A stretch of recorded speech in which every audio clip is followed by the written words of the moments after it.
파업을 3일 앞두고 8월 30일 열린 12차 교섭은 오후 3시부터 다음날 새벽 5시까지 14시간 마라톤 교섭으로 진행됐으나 일부 의견 접근에도 불구하고 핵심 쟁점에 대해 더 이상 의견을 좁히지 못했습니다. 최근 2차례 연속 마라톤 교섭에도 불구하고 안타깝게도 최종 합의에 이르지 못하고 지금까지 온 현실에 대해 국민 여러분께 대단히 죄송하다는 말씀 드립니다. 오늘 보건복지부 장관의 담화문은 보건복지부가 수차례 이야기해왔던 대로 여전히 어렵다는 입장만 되풀이하고 있어 아쉽습니다. 협상이 진행됐던 지난 3개월 동안 중장기 과제들이라 긴 호흡으로 논의하자는 말을 되풀이한 것 말고 우리 외에 다른 이해 당사자의 어떤 추가적인 논의들을 진전시켜 왔는지 오히려 되묻고 싶습니다. 그리고 당장 현장에서 처절하게 싸우고 있는 간호사를 비롯한 보건의료 노동자들을 위해 이 정부가 구체적으로 어떤 지원과 대책을 마련하고자 했는지도 답을 해야 합니다. 3개월이라는 긴 시간 동안 노동교섭을 진행했지만 기재부 등 재정당국의 외면과 복지부의 소극적 태도로 알맹이 없이 소중한 시간을 그냥 흘려버린 것은 아닌지 돌아봐야 합니다. 8대 핵심 과제에 대해 2차례 마라톤 교섭을 통해 상당 부분 의견을 좁힌 것은 노조도 최대한 파업까지 가지 않고 타결하기 위한 진정성의 발로였습니다. 그런데도 지금 이 순간까지도 합의되지 못하고 남은 5개 핵심 과제는 노조가 파업에 이르지 않기 위해 반드시 해결되어야 하는 핵심 과제임을 누누이 강조해 왔던 것입니다.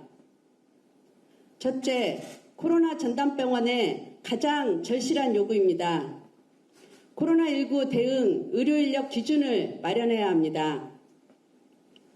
많은 국민들과 언론들은 1년 8개월간 왜 이런 기준조차 없냐고 오히려 반문하는 지극히 정당한 요구입니다. 코로나 전담병원에서 일하는 간호사들과 보건의료 노동자들에게 지급되는 생명안전수당도 제도화하면서 예산 확보가 시급히 이루어져야 합니다. 두 번째는 공공의료 확충입니다. 정부 스스로 밝힌 대로 70개 중진료권별 지역 완결적 의료 체계를 구축하기 위해 부족한 공공병원 확충의 세부 계획을 마련하고 제시하자는 것입니다. 최소 70개 중진료권만이라도 예비 타당성 조사 면제와 함께 국비 지원을 확대해야 합니다. 이것은 공공병원 확충에 국민적, 지역적 열망을 담고자 하는 지극히 정당한 요구입니다. 기재부의 눈치 보기, 지자체 핑계 등으로 복지부가 한번 해보겠다는 결심을 하는 것이 그렇게 어렵다면 대통령, 국무총리가 이제는 나서야 합니다. 세 번째는 코로나 영웅 간호사들의 처우 개선 더 이상 늦춰서는 안 됩니다. 지금 상황은 평소 처우에 아무 문제 없다가 코로나 장기화로 인해 문제가 발생한 것이 아닙니다. 수십 년 동안 누적된 간호사 처우 문제가 코로나 장기화로 인해 더 이상 버티지 못하면서 폭발적으로 터져 나오는 것입니다. 그러나